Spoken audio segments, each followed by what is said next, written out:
Welcome to episode 2, Greatness Now podcast. Why are you smiling like that, bro? Just happy to be here, man. You know me. Happy to be here. So, I'm your beautiful host, KC. And I'm your sidekick.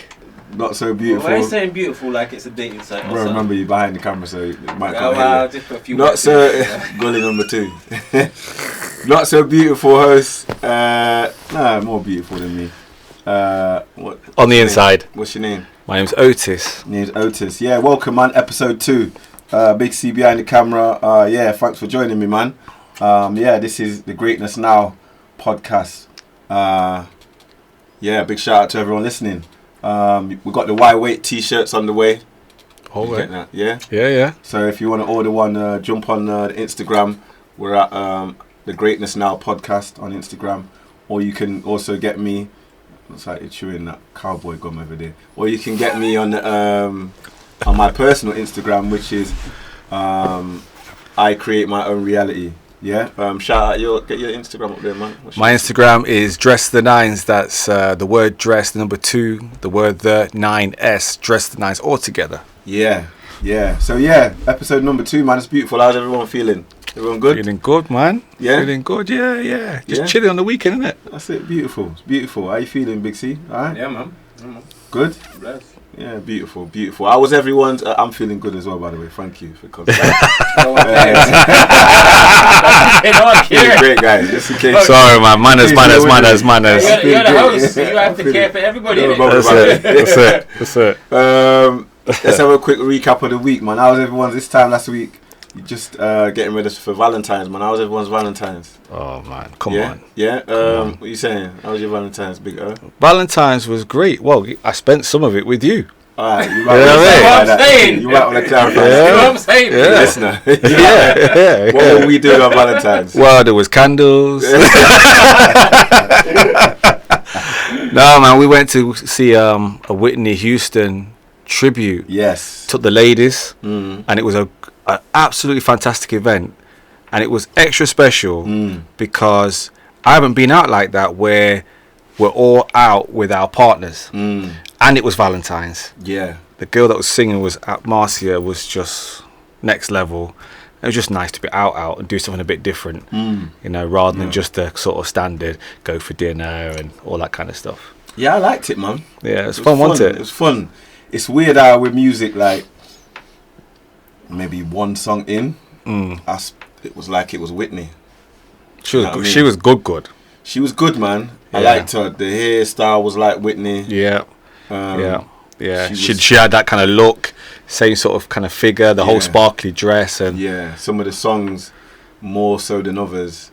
I was like, this is bang on. Yeah. Bang on Whitney, man. Yeah. You know what I mean? I loved it. There's a few moments where she was hitting the notes so well. You get them tingles at the bottom of your back. Yeah. I was like, oh. I'm trying to dance and do my thing, and I'm like, oh. Yeah. I was hitting the notes too. I see you, mate. I see you. I was hitting the notes too. Yeah, I thought any time that band stop playing. And then, no, I was hitting the notes, man.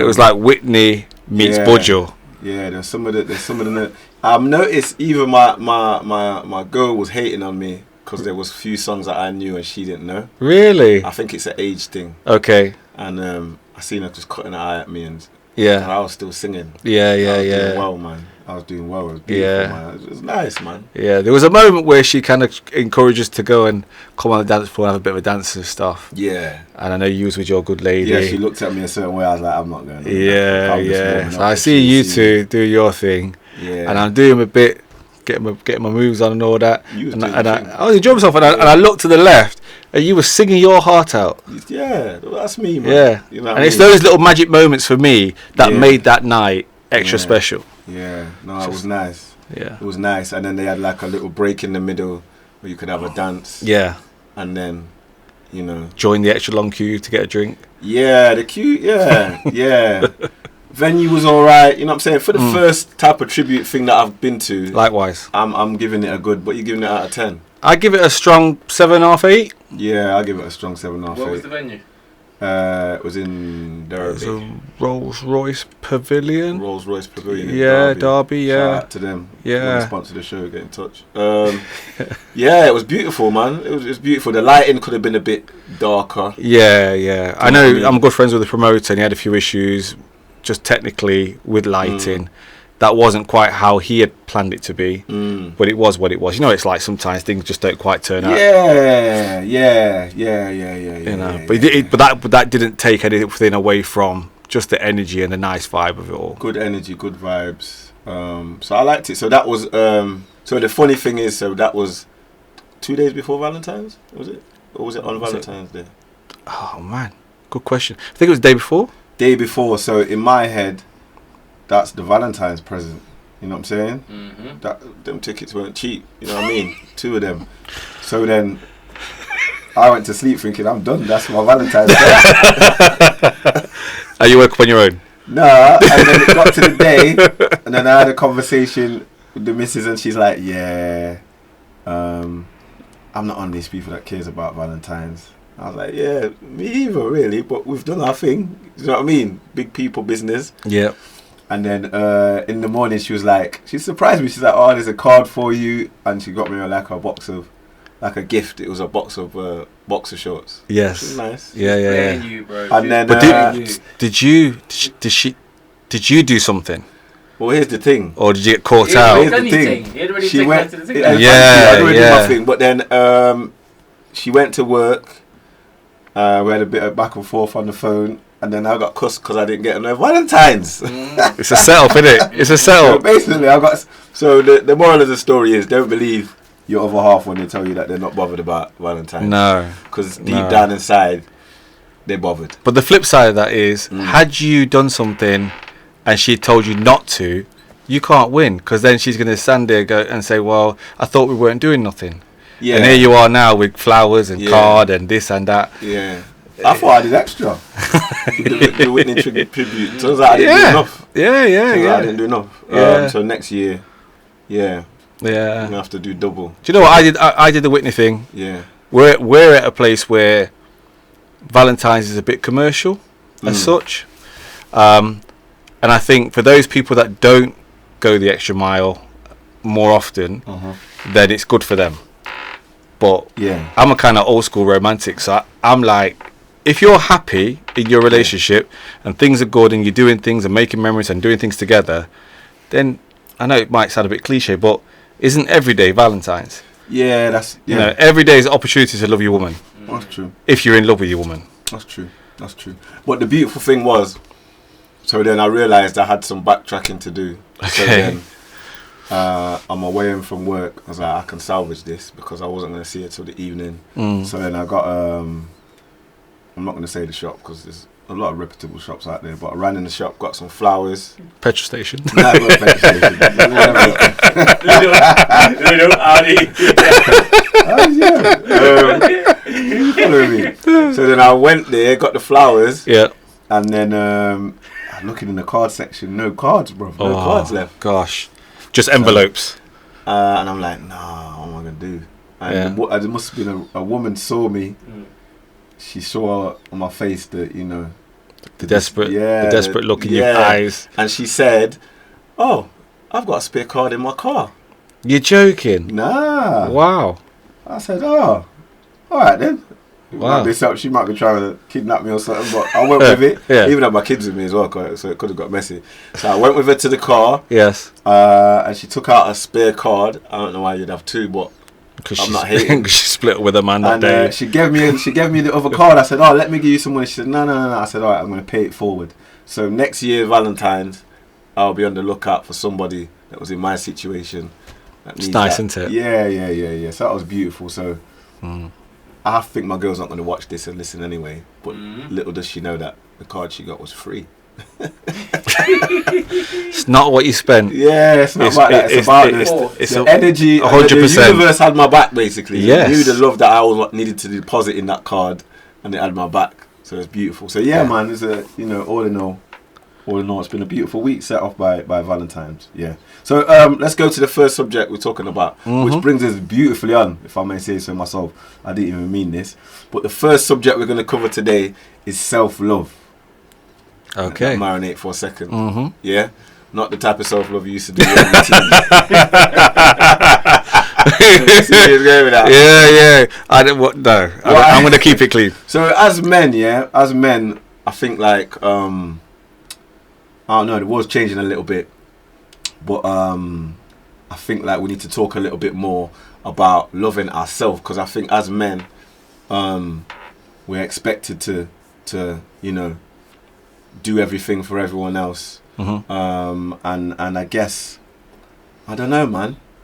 I think I'm at the stage in my life where it's time to love myself. You know what I'm saying? It's time to love myself. Yeah, I get that. Because what I've realised is that the more I love myself, the better it is for everyone else. Do you know what I'm saying? So it's a little bit like that analogy. You know, when you're on an aeroplane and they say before, God forbid, but if you're going to have a crash, they say the first thing you've got to do is make sure you put the mask on yourself before you help your children. Yeah. So if you're not loving you, how can you love anyone else? Yeah. You have to love yourself first. Yeah. But as you quite rightly say, as being a man, being a dad, being a partner, and being a provider and a protector, often it's us doing what we need to do for them, and then we take what's left. Yeah, we take the scrappings, the scraps. Yeah. I get that. And I see it with my little son, my little boy, Joshua, the 4-year-old, 5 now. I think our default when we come to this earth is to worry about ourselves first, to deal with ourselves first. So I test it in a number of ways with Joshua. You know what I mean? If he's got some sweets, I'll say, can daddy have one? And his instinct is, no. I'm having these. Yeah, these are mine. He's not been taught the sharing business yet. Yeah. His default that he comes here with is, it's all about me. You know what I mean? And even when he's got something in his head that he wants, it's all about him. Yeah. Do you know what I mean? Yeah. Now, somewhere along the way, we learn to share. But you got siblings, you're gonna share. Yeah. And you start to realize, okay, it's not just about me; it's about everyone else. But what I'm saying is, the default that he comes with is, it is about me, and that's not such a bad thing. It's like self-preservation. Exactly. How you gonna look after anybody if you not look after yourself? Yeah, exactly. But do you think that's partly because of the environment that he was brought up in, rather than obviously it being like, oh, he's coming in here and he's just thinking about it himself? Because if, for instance, he'd been in a situation where he was born with 5 other children at the same time, he wouldn't maybe have got as much attention as he received, and he would realise that there were other children there, and so he wouldn't then automatically think, oh, it's only me, because his condition would be different, and so he would be conditioned slightly differently because of his development. So I don't think necessarily he came here with, oh, it's about me. He came here, and the environment which he was raised in taught him how he is acting, and he's responding to that environment. Yeah, environment's a good point. But what I'm saying is, even because he's got siblings, yeah, so he's at the age now where he's learning to share and stuff, yeah. But even as a toddler, when he's got something in his head of what he wants for himself, he's going to talk about it 50 times until he gets that thing, yeah. And I feel like as we get older, we realise, okay, I've asked for it 10 times, I might not get that now. Let me just at some call point myself a little bit. Yeah. But I think that focus as a child to deal with themselves first, I don't think it's a bad thing. I think it's a good thing. But what I think is, as we get older, especially men, we put ourselves at the back of the queue a little bit. You know what I mean? We put everyone first. We put the kids first.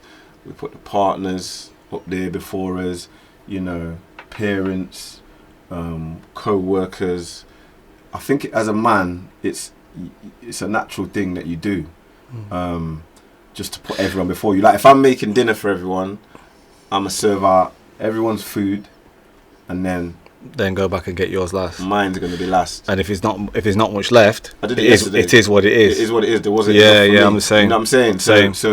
So, what I'm saying is, I feel like as men, it's okay to do that, but there needs to be a particular part of the day where you focus the attention on loving yourself. That's what I think. Whether it's 5 minutes, whether it's 10 minutes, it's 24 hours in a day. Like, what do you do for yourself? Like, what you done to love yourself today? I meditated today. You meditated today. Yeah, at work. I had a moment. And I took the time to take 10 minutes out of my day for myself, and I was able to recharge my batteries, and I felt great afterwards. And sometimes I feel guilty because there's so much to do. There's always so much to do, and you get caught up in the rat race and the stuff to do, and you know it's good to meditate, you know it makes you feel good, you know the benefits of it, but sometimes I put all the stuff to do first. You see what I'm saying? Yeah. Yeah. And then today I had that light bulb moment of why don't I do this more often? Because I did, and I've done this, you know, but I don't do it consistently because I find myself defaulting back to there's this to do, there's that to do, there's this to do, there's that to do, and then whatever's left, if I can fit it in. But meditation is not something that you just fit in. You can, but it's better to get it in, like you've planned it in, and then you do it, get the benefit, and then crack on, as opposed to just trying to squeeze it in as like an afterthought. Yeah. So if you do it, how does your day pan out after you've done that? Oh, I'm charged. So I'm in a higher state of mind. I'm happier, and I'm more.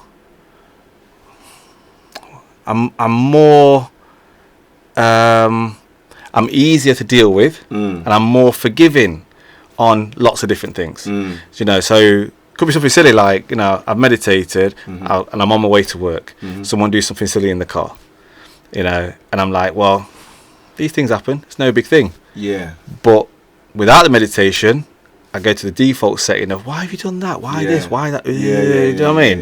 Yeah. So yeah, it's just there's definitely a benefit. Yeah. It's really good to be consistent, and I can't talk on this because you show me this. You know, but sometimes you slip, and then you go back to doing it the way you used to do it, which is not necessarily the right way because you know that this is beneficial, and why. Excuse me.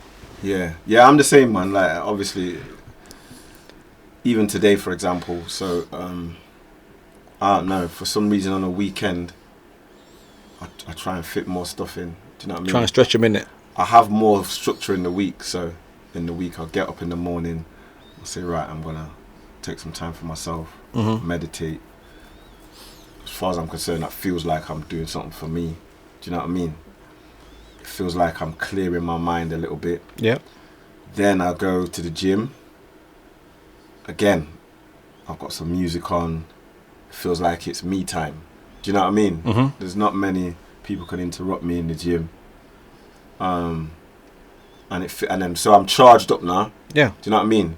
Leave the gym, call one of my friends, you, you know what I mean? And again, it's like me time. So already the first hour and a half of the day, it's all about me. Yeah. You know what I mean? It's all about me. So by the time I get to where I'm going to work for that day, and I've had some music going as well. Do you know what I mean? It's the start of the day has been about me. Yeah. And because the start of the day has been about me, now the challenges seem a little less do you know what I mean? Less intense and stuff. Yeah. Just less challenges because I've dedicated that time to me. So then also same thing. I default sometimes back into the old me and not do that in the morning. Say if it's on a weekend, I'm not as strict or structured. And there's not as much of a charge there. No. Do you know what I mean? Yeah. And also the day runs away with itself. Yeah. So you've been dead busy. Yeah. And you try to, you say to yourself, you might say, I'm not going to do that because I haven't really got time for that today. Yeah. But let's say you'd have gone to the gym, done an hour at the gym, 20 minutes, meditation, whatever. Yeah. Call it an hour and a half. Yeah. You don't gain an hour and a half when you don't do all that. Yeah. You know, do you know what I mean? Like, Yeah. does that make sense? Yeah. So at the back end of the day, you haven't got an extra hour and a half because that time just got absorbed with something else. Yeah. And it's something else that's probably nowhere near as beneficial as to doing what was your routine. Yeah, and I think as well, it's whatever floats your boat, innit? Because self-love can come in loads of different ways. Like, I don't know, treating yourself to a concert, or going out with the other half, or eating some nice food. Yeah. You know. And not feeling guilty. Yeah, and not feeling guilty. Yeah. Like, we all work hard. Yeah. So if you're working really hard and you're doing all right and you're making a couple of quid or whatever, why do you feel bad to go and buy concert tickets or, you know, they say take your good lady out for a bite to eat, or go shopping and treat yourself to some nice things? Why feel bad? Because I remember a point in my life when I didn't have that much money, and I would still make a point of getting a haircut that week because of how it made me feel. You know what I'm saying? Yeah. I get that. Getting that trim made me look at myself and think, yeah, man, I feel good. That little piece of self-love. Do you know what I mean? Again, if you go a couple days eating takeaway and then you cook for yourself, Just different level. it's a different level, isn't it? Yeah. You think, yeah, man, this is Yeah. nice. Yeah. This is nice. Yeah. You know. And you realise how little it costs to cook for yourself. Yeah. Them 2 takeaways Yeah. could have set you up for the week. Yeah. Or even, again, when I've got the house to myself. Do you know what I mean? And there's no one there, and you I know that face, bro. I know that face. What do you mean? That face. I'm just in agreement. When I've got the house to myself. That's your conscience. It's not me. When I've got the house to myself, and you just think, no, I'm just gonna chill and watch some Netflix or something. I'm just gonna do something. I'm not gonna work, because sometimes you can be workaholics. You know what I mean? Do you ever find that you have that time to yourself? Yeah. And you say I'm gonna catch a movie or watch a box set or whatever, and then you go in the kitchen, wash the pots, start making dinner, this, that, the other, start hoovering or whatever, and then that time that you were gonna give to yourself is gone. Yeah. And then you feel resentful that you didn't give the time, but it's a choice that you made. Yeah. It's weird because I find myself like, I don't like to watch like a funny movie by myself. But to share it. I want to share the laughter. Yeah. I don't want to watch comedy. Stand-up stuff. By myself. I'm the same. I need to share the laughter. Yeah, Do you know and it's funnier when you laugh with somebody. Yeah, I like to see them laugh. Yeah, and I get joke off that. Yeah, same. I watch a film by myself. Yeah. Do you know what I mean? Yeah. Very rarely. Do you know what I mean? So yeah, but it's important. Sometimes I'll force myself like, no, just chill out, and you get them odd days where it's just you in the yard. You know what I mean? Have you ever been to the cinema by yourself? Don't think I have. You No, like to I go to can't cinema say I by I've have. been to cinema bedtimes by myself. Yeah. Yeah. Yeah. You ever took yourself for a meal? Yes, but that's when I've been away with work. Same thing. Yeah. Same thing. Yeah. Like hotel. Yeah, like to go out. Because to me, if I'm going out to eat, Yeah. again, a little bit like what you're saying with the comedy, I want to do that and share it. I want to share that experience. And when I used to work away and go to all the restaurants on my own, it was lonely. And it seemed like it was just a function. Hey? Billy No Mate. Yeah, right, yeah. I remember sitting in the restaurant looking at other couples. You know, I like people watching all that sort of stuff, but you look at other couples and you'd be watching them engage and do their thing, and you think, well, that's why it would normally be for me.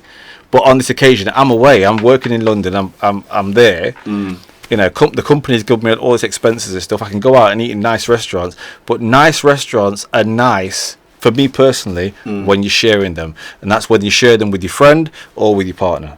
But to be by your lonesome, I'd take a takeaway and just go back to the hotel. Personally. Yeah. Have you ever been to the club by yourself? Nightclub. Yeah. Yes. Yeah. But I'm in that industry. Yes. No, like not the one that you've. Yeah. So you've been to a nightclub Yeah, just yeah, by yeah. yourself. Yeah. Just to, Yeah, you know, particularly if like it's a good DJ that I want to go and see. Because with music, I don't need anybody around me, because I can get caught up in the music. Yeah. You know, I can go concerts by myself. I can go to clubs by myself. Yeah. Because I get lost in the music. I'm the same, man. North Sea Jazz Festival. Oh, awesome. When we go there, Jazz Festival, it's in Rotterdam. Yeah. Loads of acts or whatever. I actually not prefer, because I like your company, bro. I was like, go on, shoot yourself. Go on. I like walking around without by you. myself.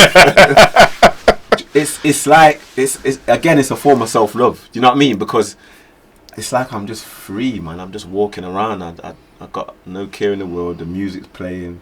You know what I mean? There's no. Sometimes it's nice to treat yourself to a minute just to take stuff in. It's I love it. I love it. I mean, just explain to the guys that when we go as like a group. Yeah, when we go, usually there's no candles. Take it. Yeah, that's like.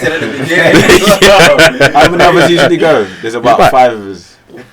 And bigger sometimes, yeah. A minimum of 5 up to about 8. Once a year we go to something called the North Sea Jazz Festival. It's not just jazz though. No. Far from it. It's like loads of acts that we've seen there. We've seen in the past.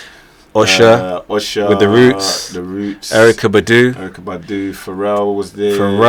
CeeLo Green, Josh Stone. We'll tell the internet story.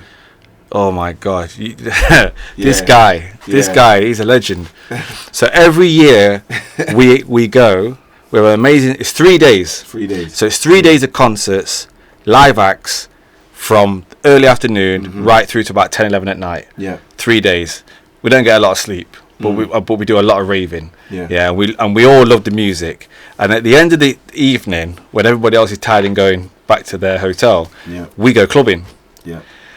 This guy, every year, without fail, we get into this club. We're not going to name the club, but we get into the club as a big group for free. Yeah. The first year we arrived, we got in for free. The second year we arrived, we got in and had... Was it Access All Areas? Access All Areas, man. Right? Yeah. And the third year we arrived, we had Access All Areas, and we got to we got to go backstage to the complimentary bar, which was for the performers. Yeah. So how did you manage that? He'll tell you how we did it. It's weird. So there's a band, great band that I love to see. They're called The Internet. Yeah. Shout out to The Internet, man. You've apologies in advance. You've paid for a lot of things for me and my friendship group. Now, because there's so many acts performing at the North Sea Jazz, you know, acts from worldwide come to perform there. Anyone who's anyone, you know, soul, R&B, whatever. But one of the leading up and coming groups for the last, this is like the last 5 years, is a group called The Internet. You know, amazing group. From the States. Yeah. Anyone who knows about, you know, Yeah. good music will know this group called The Internet. Great, if not, great go check energy. them out.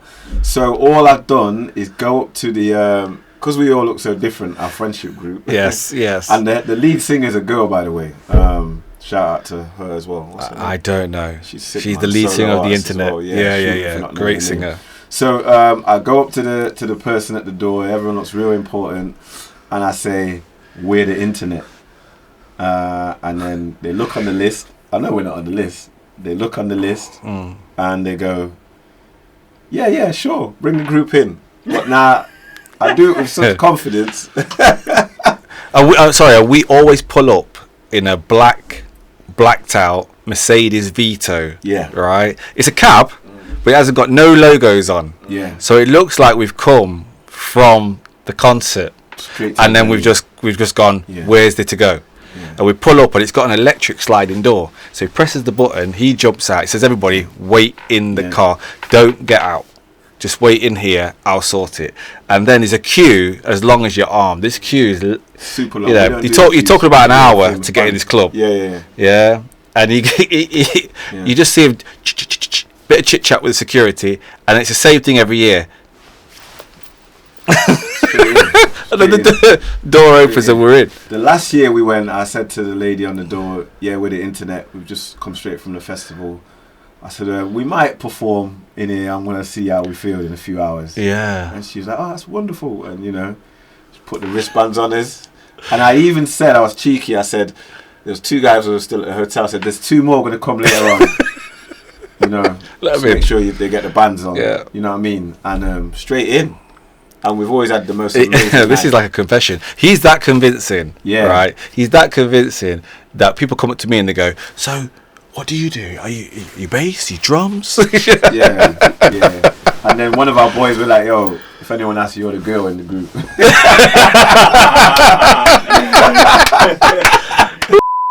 I was doing the I was looking at the stats the other day. So do you know that as Afro-Caribbean men, or Afro-Caribbean, we make up like 1% of the UK. Well, as men. Yeah, as men. Yeah. Which is I know. crazy. I know. As a population, we make up about 4. Yeah. Yeah.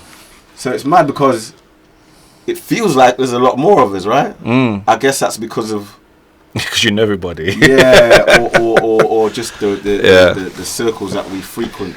Yeah. Do you know what I mean? Or compressed into certain areas. Yeah, exactly. So that was interesting for me. But yeah, growing up with Jamaican parents, what's it like? It's tough love. It's tough love. Yeah, it's it tough can love. be. There's lots of love, but it can be Yeah. tough love. It could be harsh at times. It could be very very direct at times. But the bottom line is you'll know your boundaries. Yeah. You definitely know your boundaries. And I wonder if it's changing. Just thinking about it, because certain things get passed on generation to generation. But would I say it's getting easier? I would say it is changing. Yeah. We're parents, Yeah. and even though we've all had harsh times where whether it be being told off, whether it be getting a couple of lick. You man get beat? Of course. Yeah. Do you beat your children? No. Not really. Yeah. Not really. Yeah, I was gonna say that yeah. there's bits you keep and bits you kind of throw to the wayside because it's a big debate. The beating your kids thing, I think that's come down from slavery. That's something that I guess we thought that we need. Well, the generation before us, all my mum's siblings, they got licks, as we would say. You know what I mean? It was standard. Do you know what I mean? Parents who were in the Windrush generation just come from Jamaica.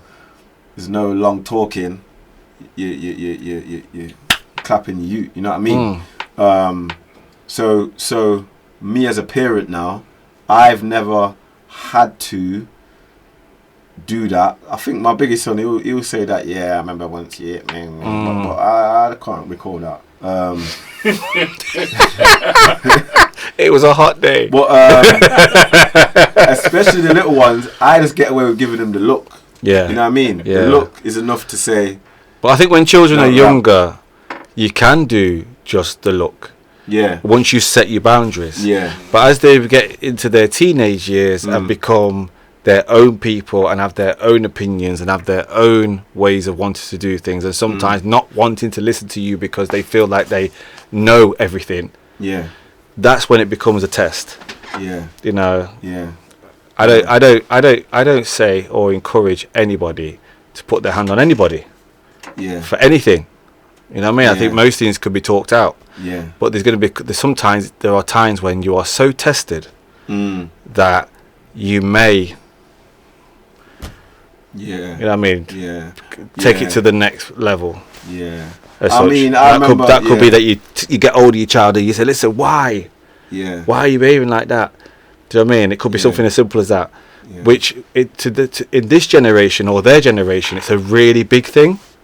It's illegal now, right? I don't know. But in our generation, that was just part of the Standard. part of growing up. Do you think you could be an exception or not? Do you think other black males of your age raising their kids have got that same mentality? Do you think? What, of not hitting their kids? Yeah. Or do I you think. do you think you're a bit more pragmatic in your approach, and then some of obviously. Do you know what? I've got 3 children, and there is no rule book, as we know.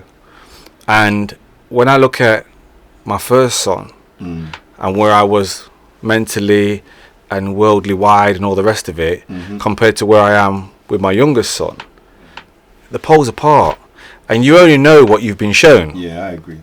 Yeah. So as you grow as an adult, and as you surround yourself with champions and get to understand what life's really about, then you find out what you're about, and you find different ways to deliver your message, where it's very easy when you're younger to do exactly what your dad or your mom did.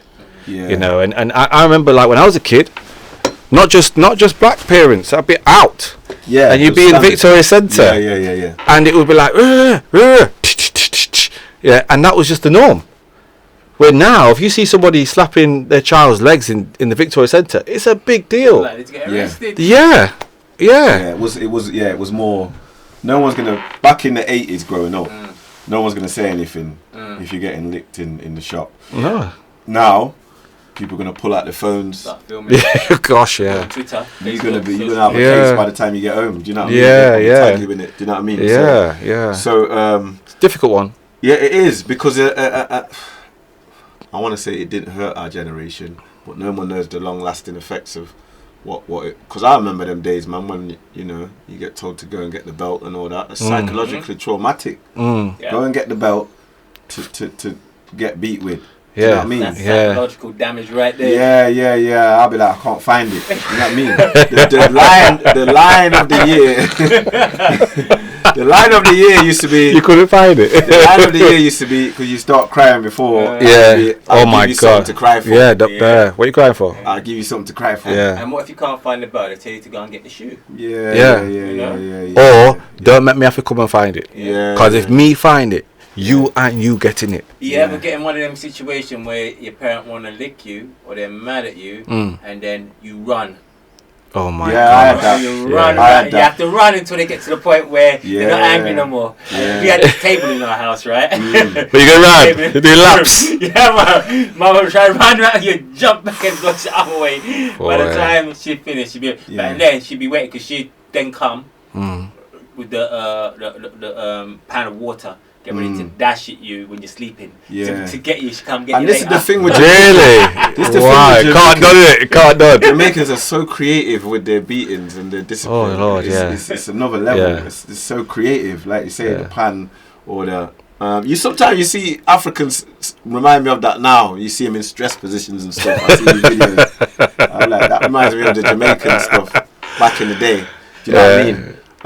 But I remember growing up and my mum would have these things called after 8 sweets. Oh yes. After 8 Box of sweets. chocolates. And these chocolates In the wrapper. only get drawn out when big people come to visit. Yeah. You know what I mean? Yeah. These after 8. They're for best, aren't they? Yeah. So we kept them in the cupboard with the drinks and all that. Now I used to love it after 8. Yeah. There's something about them, boy. So I used to just take one out. Tap them off. And then say, just leave the packet in because like sleeves. You know, take another one out, and then my mum would come round. She'd be like, "Oh, go fetch the after 8s." I'll pick it up, and it was light, Reggie. Light. There's just wrappers in there. Light. Not even after 8, after 2 in there. And I knew that by the time I give it to my mum. Yeah. My mum was one of them people. She give me the look to say, You've shamed me. "You're gonna get beaten later." Yeah, of course. You know Yeah, what I mean? yeah, That's yeah. what the look said. Yeah. Like, we're gonna be all cool now, but there's one reserved for you later on. Yeah. You know what I'm saying? And she played down like that. Oh, Yeah. I never realised they were finished. Yeah. Like it was enough, and you're almost thinking, I'm alright here. And then the trick is, they have that much fun with their brethren. You think, all is forgiven. See Yeah. that brethren leave, and they close the door. You get tell for them on the after 8. With the stuff. Who tell you to eat up thing? She used to trick me every time, man. Yeah. Never used to forget. Did you get the stutter lick? The what lick? The stutter lick. Yeah. How many? Yeah. How many times I tell you? Yeah. They like each syllable. Don't you ever do them things? Yeah. You remember that character in? I think it was like 80s, early 90s. Max Headroom. Remember Max Headroom, the character? I don't know, 'cause you Didn't he do the whole? No, that was even like the Scotch video thing. You know when re-record, not fade away, re-record, not fade away, all that. Black people were doing that from a long time. Yeah, for real. You know, when it came to like getting a lick, For real. they were doing the stutter lick from a long time. Also, parents' evening was a sketchy one. I knew Lord. the teachers would talk to them, and then that. Yeah, when I get home, this is looking sticky. This is not looking good. Do you know what I mean? I had good ones and bad ones, to be fair. Yeah, you was quite good. Yeah, I had good ones and bad ones. So like, I had it where I was told, I was more than capable, but I enjoyed a laugh. But at the end of the day, I like entertaining people, and I was doing that from school. That was just my way of entertaining people, having a laugh and being the class clown or whatever they say. But I was a creative at school, and they wanted everybody to be the same. Everyone's got to fit into the box of being academic. Yeah. But the world isn't full of academics. The world's full of lots of different types of people. That's what it needs to be. And I remember my dad going to parents' evening and making an effort, coming home from work, getting his shower, having a shave, putting on a suit, and coming up to parents' evening. Took it serious. Big up Stafford. Yeah, big up dad. And then for him to go up there and get told, your son's got loads of ability, clever guy, but he likes to laugh and he likes to be the class clown, he likes to entertain people. And he came home, and you know, like, this is the thing about respect. When you talk about like old traditional West Indian upbringings, the respect was a big thing. And my dad came back and he said, you know what, I work really hard, and all I need you to do is go to school and do your bit. That's it. Yeah, go, do the work, don't give the teacher no problem, and achieve. That's all I ask you to do. In return, I'll go and work and do all that and make sure you're good. Yeah. And he said, you shame me. He said, I went up there and every one of them told me the same thing, and you shame me. He said, don't ever, ever put me in that predicament again. And I tell you now, you know, me and my dad are good friends, and I've sat down in Jamaica. He's retired now, as you know, and sat down with him, had a couple of drinks and chit-chatting, and the amount of time I said to him, you know what, Dad, thank you so much, because I needed that kick. And he didn't beat me, he didn't shout, scream at me, he just told me. But that was enough, and to see his face gutted was enough for me to go, no, I'm not doing it no more. Yeah, and your dad's quite intimidating, I'm not going to lie. I do like that. But you know, off the back of that, I fixed up. And I applied myself, and then when I did get my GCSEs and do well, he said, what do you want? And I was like, because back then, you know, it was like, I was like, I want a sovereign ring. That's what you asked for. And he bought me one. Go on. He bought me one, bless him. Yeah, he bought me what I wanted, because I did my end of the bargain. Yeah. And that's a big part of what you said about the traditional values and West Indian upbringing. It's all well and good you get the beaten and all that and you get told off, but equally so, if you achieve, they will support you to the hilt. Yeah, and that's what I have to say. I have to talk about the positives as well, because my mom, it felt like when I was getting to the teens, it felt like she understood me a lot more, because I remember when I got excluded from school. Me out, you know what I'm saying? I was like the longest walk home. You know what I mean? Thinking, boy, they've dashed me out of school. What's going to happen? How am I going to explain that? I'm going to explain that. Yeah. And I thought, this is going to be the worst beating ever. Yeah. And it was the opposite. She stood her ground and she kind of backed me. Do you know what I mean? And I felt like, oh yeah, my mum's got my back, man. Do you know what I mean? Game changer. Game changer. That was nice. And she argued my corner. She even tried to get me back in the school, but they said, nah, we're not having you back. Not having you back. But she supported me, and I went on to do well. Do you know what I mean? I went on to do well. But I'll never forget, bro, the first... At primary school, because we was at primary school together. When we got in trouble in our primary school, because I was a bad youth from... from 19 hour long. Terrible, man, terrible. Reform guy now. When you used to get in trouble, first of all, they still used to hit you in the office. Wow. Used to take you to the office, and they would lick your hand, like... Never got that. With the ruler. You didn't get them things. No, man. Like you said, my dad was an intimidating guy.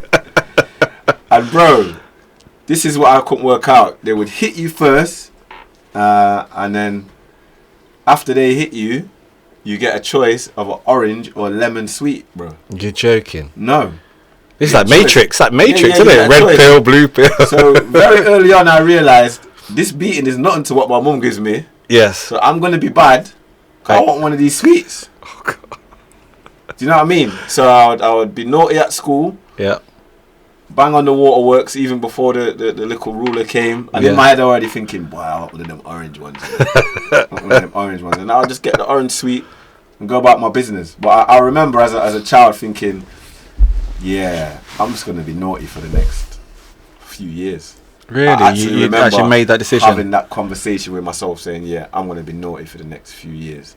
Wow. And it wasn't until my I don't know, late teens that I broke the cycle and decided, all right, it's time to fix up a little bit now. So it's crazy. I think part of you changing or evolving, not changing, evolving, was when you was in the Army Cadets. Yeah, because cadets that do a lot for me, found in cadets there was discipline. Yeah, that's true. Because I remember That's true. being a teenager and going, come on, let's go and check these girls and do. Yeah. And you were like, no, I've got to get back. Yeah. And I'm jumping out an airplane doing this parachute jump and all the rest of it. And Yeah, if I don't go back, Yeah. you remember because they put you in like a jail kind of thing in that the was system. That was in the army when I went. That was in the army? Yeah. Right. You can't put you in jail cadets because you're a kid, but yeah. Right. Okay. But even cadets, you was so I had the disciplined. structure because I guess how I was, I needed that structure. And you end up going like twice a week, then once a month or every other month you go away on like camps and stuff. And for me, like I didn't really have the football, I didn't have the basketball like you. Yeah. That was a good thing for me, so it helped me get that structure which I needed in my late teens, which was good, man. I enjoyed it. Do you know what I mean? And I had my focus. Yeah. And once I had my focus, Yeah. I guess everyone needs a why. Everybody needs something. Yeah, you need that why. Yes. So that you can set that target and you can crack on. Do you know what I mean? Like yeah, you need that reason to get up in the morning. 100%. Do you know what I mean? So yeah. I'm gonna say I came out of the Jamaican parenting experience good because I had the discipline and I had the support. So when I got the discipline in my early teens, in the cadets, I was used to it. It was, and yeah, I welcomed it. I don't have any regrets, and I've told my dad to his face, I don't have any regrets for some of the harsh times that I had as a youngster coming up, because it kept me on the straight and narrow. And there's plenty of people that got caught out who didn't have that, and got himself into all kinds of trouble.